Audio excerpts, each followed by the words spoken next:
ಪ್ರಿಯ ಸ್ನೇಹಿತರೆ ನಮಸ್ಕಾರ. ನಾನು ನಿಮ್ಮ ನಂದು ಪೂಜಾರಿ. ಬಹಳ ದಿನಗಳ ನಂತರ ನಿಮ್ಮೊಂದಿಗೆ ಮತ್ತೆ ಮಾತನಾಡಲಿಕ್ಕೆ ಬಂದೆ. ಹಲವು ಏಳು ಬೀಳುಗಳನ್ನು, ನೋವುಗಳನ್ನು, ಕಷ್ಟಗಳನ್ನು ಕಂಡು ಮತ್ತೊಮ್ಮೆ ನಿಮ್ಮೊಂದಿಗೆ ಮಾತನಾಡಲು ಬಂದಿದ್ದೇನೆ. ಬಂಧುಗಳೇ, ದುಡ್ಡಿದ್ರೆ ದುನಿಯಾ ಮೇಲೆ, ಪಾಪ ಪುಣ್ಯ ಪುಸ್ತಕದ ಮೇಲೆ ಅನ್ನುವ ಹಾಗೆ ಇವತ್ತಾಗಿರ್ತಕ್ಕಂಥದ್ದು ಅದೇನೆ. ಜಗತ್ತಲ್ಲಿ ದುಡ್ಡಿಗಿರೋ ಬೆಲೆ, ಮನುಷ್ಯತ್ವ, ಮಾನವೀಯತೆಗೆ ಯಾವತ್ತೂ ಸಿಗೋದೇ ಇಲ್ಲ ಅನ್ನೋದು ಪ್ರೂವ್ ಆಗೋಗಿದೆ. ಬದುಕಿನಲ್ಲಿ ಛಲ ಇರಬೇಕು, ಛಲದ ಜೊತೆಗೆ ಬಲವೂ ಇರಬೇಕು.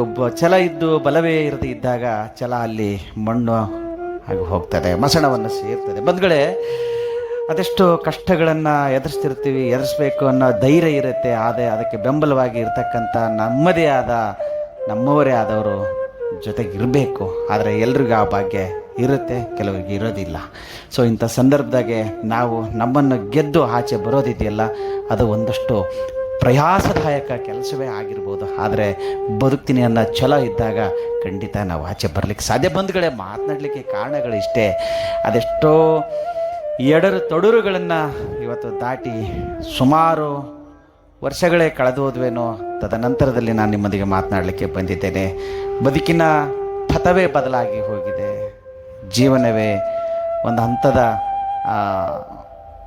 ಗಡಿಗೆ ಬಂದು ನಿಂತಾಗ ತಿರುಗಿ ನೋಡಿದಾಗ ಕಂಡದ್ದು, ನಮ್ಮವರು ಎಂದುಕೊಂಡವರು, ನಮ್ಮಂತೆ ಮಾತನಾಡಿದವರು, ನಾವು ನಮ್ಮ ಜೇಬು ಬರಿದಾದಾಗ ನಮ್ಮಿಂದ ಅದೆಷ್ಟು ದೂರ ಉಳ್ಕೊಂಡ್ರು, ಅದೆಷ್ಟು ದೂರ ಸರಿದು ಹೋದರು, ಬೆನ್ ಮಾಡಿ ನಮ್ಮ ಕಡೆ ತಿರುಗಿ ಹೊರಟು ಹೋದ್ರು ಅನ್ನೋದು ಖಂಡಿತ ಕಾಣಿಸ್ತಾ ಇದೆ. ಹಾಗಂತ ನಾನು ಒಬ್ಬಂಟಿಯಲ್ಲ.